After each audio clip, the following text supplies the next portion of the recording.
Сам по себе. Когда я ехал после армии в Красноярск, храм Георгия Победоносца над нами преобразился.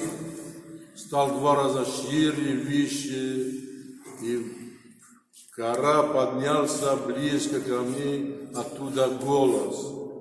Ну и стоит не говорить вам, ну ладно, раз все свои, и голос такой, посылаю тебе на учебу, ты должен выучить,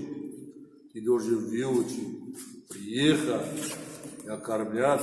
В это слова был со мной разговаривал по-тихински, голос был. И должен приехать и служить народу. То есть арбитенда охорма, кома сахар канершавай, додам ихсамай, адам кома канер хушафам догян.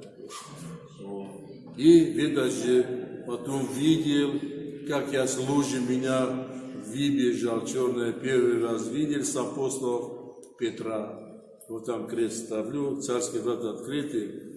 Именно как в апостольском деянии, и на руках 2 больших ключа. Я даже запомнил, я могу их нарисовать, какие были ключи, и как они выглядели, 2 ключа. И мне говорит, когда от него испугался, побежал от него, мне говорит, не сильно, сразу слишком рано тебе выпустил. Ну ладно, уже как бы не зайдешь. Вот поэтому я